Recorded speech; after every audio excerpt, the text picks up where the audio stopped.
आप देख रहे हैं लाइव इंडिया हर पल।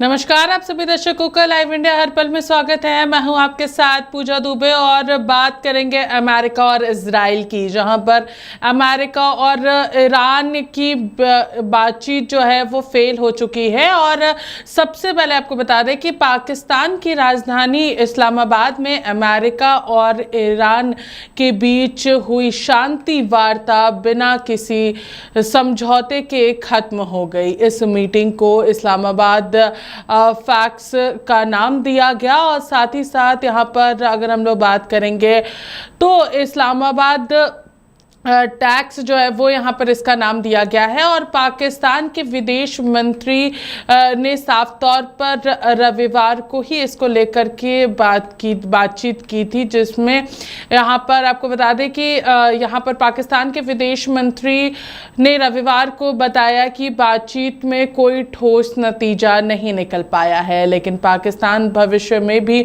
दोनों देशों के बीच बातचीत का जरिया बना रहेगा। साथ ही अगर हम लोग बता दें कि यहाँ पर इस पूरी मीटिंग में कई दिग्गज नेता जो है वो मौजूद रहे थे। इस हाई प्रोफाइल मीटिंग में अमेरिका की तरफ से उपराष्ट्रपति मौजूद रहे थे। साथ ही वहीं ईरान की अगर बात करेंगे तो ईरान की तरफ से भी उनके संसद के स्पीकर जो है वो भी इस पूरी वार्ता में शामिल हुए थे। पाकिस्तान के प्रधानमंत्री यहाँ पर मौजूद रहे और दोनों ही लीडर्स शनिवार को इस्लामाबाद पहुंच गए थे। पाकिस्तान के आर्मी चीफ जनरल भी और साथ ही साथ विदेश मंत्री जो है वो करीब 24 घंटे तक दोनों पक्षों के बीच बातचीत कराते रहे और दोनों का किसी एक नतीजे पर पहुंच सके, इसकी भी बातें आई। बता दें कि यहाँ पर बैड न्यूज़ की तरफ से ये बैड न्यूज़ जो है वो यहाँ पर सामने आया है। बता दें कि यहाँ पर बातचीत खत्म होने के बाद अमेरिकी उपराष्ट्रपति ने साफ कहा है कि इससे बुरी खबर बताया। उन्होंने पत्रकारों से बातचीत की। पिछले 21 घंटे में ईरान के साथ कई मुद्दों पर चर्चा हुई, लेकिन किसी भी समझौते पर सहमति नहीं बन पाई। वैसे बता दें कि यहाँ पर कई शब्दों का भी यहाँ पर इस्तेमाल किया गया है। कहा गया है कि यहाँ पर समझौता ना होना अमेरिका से ज़्यादा ईरान के लिए बुरी खबर है। उनके मुताबिक ईरान ने अमेरिका द्वारा रखी गई शर्तों को मानने से इनकार कर दिया, जिसके बाद यहाँ पर पाकिस्तान से वे रवाना हो गए। साथ ही अगर बता दें कि यहाँ पर विवाद की असली वजह क्या है, तो इसके बारे में भी हम आपको बता देंगे कि इस बातचीत के फेल होने के पीछे मुख्य रूप से 2 बड़े कारण रहे। पहला तो यहाँ पर स्टेट ऑफ हार्मोन्स का विवाद और दूसरा ईरान की न्यूक्लियर क्षमता। इन दोनों मुद्दों पर दोनों देश किसी भी एक नतीजे पर नहीं पहुंच सके। ईरान के विदेश मंत्रालय और साथ ही साथ ईरान यहाँ पर दूतावास से सोशल मीडिया एक्स पर लिखा है उन्होंने कि अमेरिका ने ऐसी मांग रखी जिसे वे जंग से भी हासिल नहीं कर पाते, लेकिन ईरान ने इसे सिरे से खारिज कर दिया है। सीज फायर जारी रखने की अपील भेजे ही बातचीत जो है वो यहाँ पर बेनतीजा रही है। बता दें कि पाकिस्तान के विदेश मंत्री ने दोनों देशों से अपील की है कि वे सीज फायर को बनाए रखें। यह सीज फायर पिछले सप्ताह अमेरिका के राष्ट्रपति डोनाल्ड ट्रंप ने घोषित की थी। साथ ही उन्होंने कहा है कि यहाँ पर क्षेत्रीय शांति के लिए यह ज़रूरी है कि दोनों पक्ष पॉजिटिव सोच रखें, साथ आगे बढ़ें। उन्होंने अमेरिका और ईरान दोनों का शुक्रिया अदा किया है। वे पाकिस्तान के बुलावे पर बातचीत करने के लिए पहुंचे थे।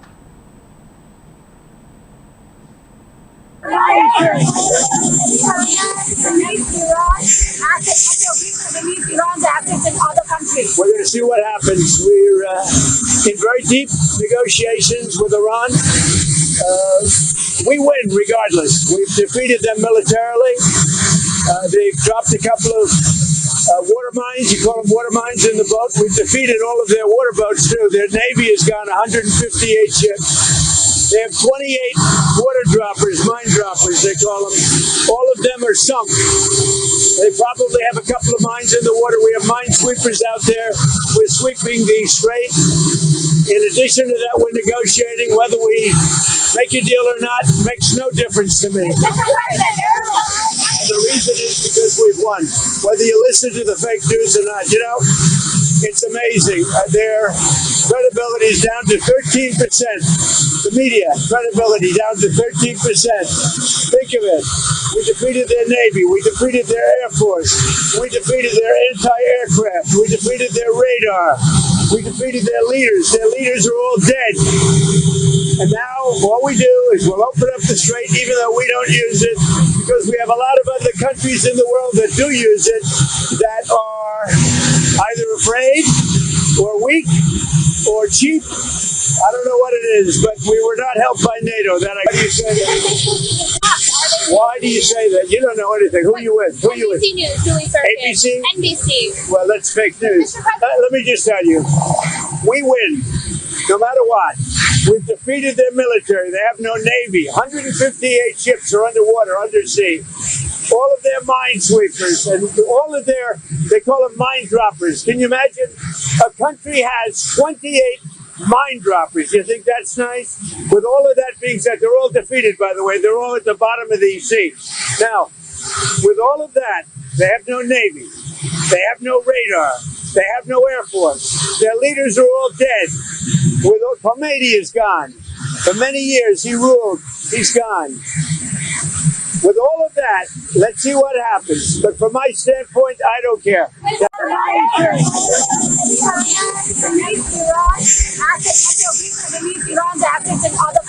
going to see what happens. We're in very deep negotiations with Iran. We win regardless. We've defeated them militarily.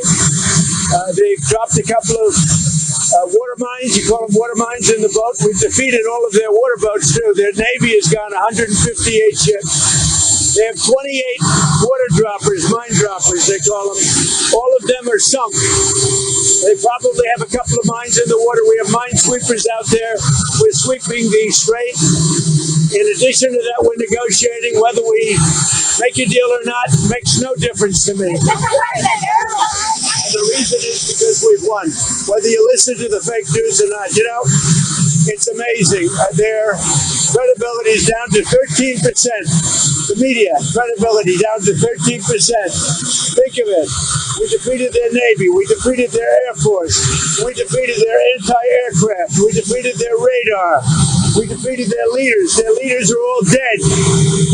And now all we do is we'll open up the strait even though we don't use it because we have a lot of other countries in the world that do use it that are either afraid or weak or cheap. I don't know what it is, but we were not helped by NATO, that I can tell you. Yeah, I'm getting a lot of reports. They've been meeting for many hours, as you probably have noticed. We'll see what happens. Look, regardless, we win. Regardless what happens, we win. We've totally defeated that country. And so let's see what happens. Maybe they make a deal, maybe they don't. From the standpoint of America, we win. One other thing that's happening is that boats are sailing up and heading out to our country. Big, beautiful tankers, and we're loading them up with oil and gas and everything else. And it's a pretty beautiful thing to see. Morning, everybody. And let me say a couple of notes of appreciation. First of all, to the Prime Minister of Pakistan and to Field Marshal Munir, who were both incredible hosts. And whatever shortcomings in the negotiation, it wasn't because of the Pakistanis, who did an amazing job and really tried to help us and the Iranians bridge the gap and get to a deal.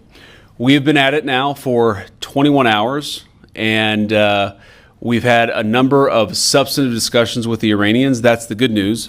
The bad news is that we have not reached an agreement, and I think that's bad news for Iran much more than it's bad news for the United States of America. So we go back to the United States having not come to an agreement.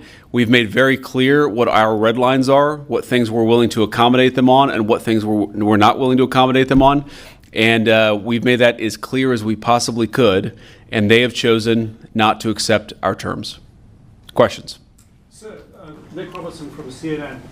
Precisely what have they rejected here? Can you help us understand it a little bit? Well, I won't go into all the details because I don't want to negotiate in public after we negotiated for 21 hours in private. But the simple fact is that we need to see an affirmative commitment that they will not seek a nuclear weapon and they will not seek the tools that would enable them to quickly achieve a nuclear weapon. That is the core goal of the President of the United States, and that's what we've tried to achieve through these negotiations. Again, their nuclear program, such as it is, the enrichment facilities that they had before, they've been destroyed. But the simple question is, do we see a fundamental commitment of will for the Iranians not to develop a nuclear weapon, not just now, not just 2 years from now, but for the long term? We haven't seen that yet. We hope that we will.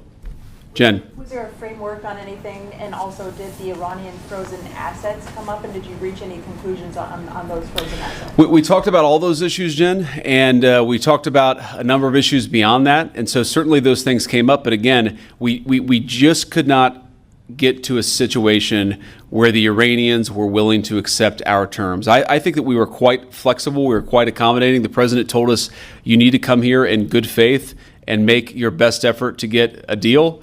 We did that. And unfortunately, we weren't able to make any headway. Preston. Mr. Vice President, how often did you communicate with President Trump throughout the negotiations? There are reports that there were multiple rounds, where there were breaks in between negotiations. How often did you communicate with the president throughout those rounds, and what was he saying as you were going through these negotiations that you said fell short? Yeah, obviously we were talking to the president consistently. I don't know how many times we talked to him, a half dozen times, a dozen times over the past 21 hours. We obviously also talked to Admiral Cooper, to Pete, to Marco, to the entire national security team. We talked to Scott Bessent a number of times.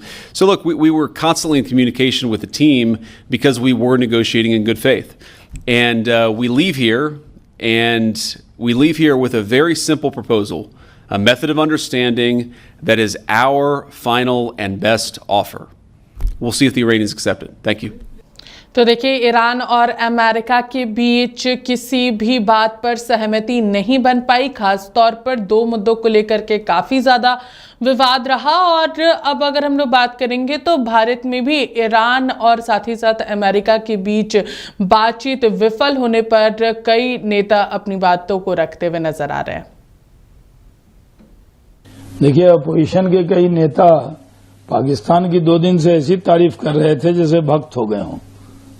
अब बातचीत fail हो गई, अब क्या कहेंगे? ये एक failed state है पाकिस्तान, वहां पे कोई चीज आज तो सक्सेस मिला है? कुछ भी होगा तो फेल ही होगा। ऐसे हम शांति के पक्ष में हैं, अमन के पक्ष में हैं, लेकिन पाकिस्तान और अमन और शांति वहां से निकल नहीं सकती। नहीं, ये पूरी दुनिया के लिए नुकसानदेह है। बातचीत का सफल ना होना, उसमें जो उम्मीदें थी वो उन उम्मीदों का हासिल ना होना, मैं समझता हूं पूरी दुनिया के लिए, क्योंकि देखिए ऑलमोस्ट क्राइसिस दस्तक दे चुकी थी और ये सिर्फ एनर्जी से जो शुरुआत होगी, इसका अलग अलग चीजों पे बहुत बुरा असर पड़ेगा अगर ये जंग जारी रहती है। मैं समझता हूं कि गुड सेंस मस्ट प्रिवेल। फिर से लोग बैठे और ये बातचीत जब एक तरफ आप करते हैं ना, जहां मीडिएशन चल रहा है, नेगोशिएशन चल रहा है, उनके अमेरिकन राष्ट्रपति के उपराष्ट्रपति इस्लामाबाद में थे और उसके बीच ठीक उनका बयान, उनकी कुछ गतिविधियां, हरकतें, वो साए की तरह, बुरे साए की तरह इस तरह की बातचीत को प्रभावित करती हैं। मैं समझता हूं इतनी समझ अमेरिका जैसे देश के राष्ट्रपति को होनी चाहिए कि बातचीत में अगर इतनी पूर्व शर्तें और एक तरफा आप लगाएंगे तो ये संभव नहीं है। के लिए लड़ाई तो कभी भी ठीक नहीं है, लेकिन अमेरिका दबाव डाल के शांति वार्ता कराना चाहती है तो वो भी कभी नहीं हो सकता है। उन लोगों ने तो सब कुछ खोया और उसके बाद शांति की बात कर रहे हैं लोग, तो क्यों मानेगा ईरान? मुझे तो यही लगता है बाहर से बाकी जो बातचीत में शामिल होंगे, निश्चित उत्तर तो आपको वहां से जानना चाहिए। लेकिन लगातार सर राजनीतिक विपक्षी राजनीति जो लोग हैं वो तमाम इस बात को भी कह रहे हैं कि भारत की विदेश नीति जो है पाकिस्तान जिस तरह से बीच बचाव करा रहा है, मध्यस्थता करा रहा है, उससे जो छवि है वो पाकिस्तान की बड़ी है। इस पर आप नहीं, इसको दूसरे तरह से देखा जाना चाहिए। ईरान का पाकिस्तान का बॉर्डर हमको लगता है कि 700 से 900 किलोमीटर होगा, तो उसमें पाकिस्तान ज्यादा रिलेवेंट होगा। ईरान और अमेरिका के बीच बातचीत विफल रही। पाकिस्तान एक माध्यम बना था और इस्लामाबाद में ये पूरी बैठक हुई। 24 घंटे तक दोनों के बीच में कई सारी बातें हुई, लेकिन नतीजा पूरी तरीके से विफल रहा।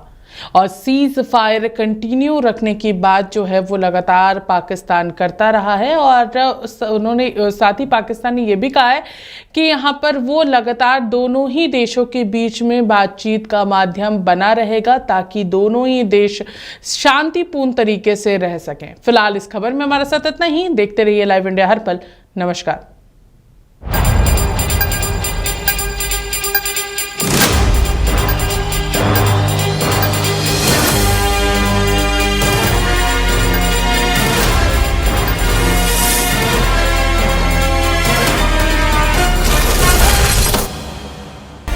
आप देख रहे हैं लाइव इंडिया हर पल।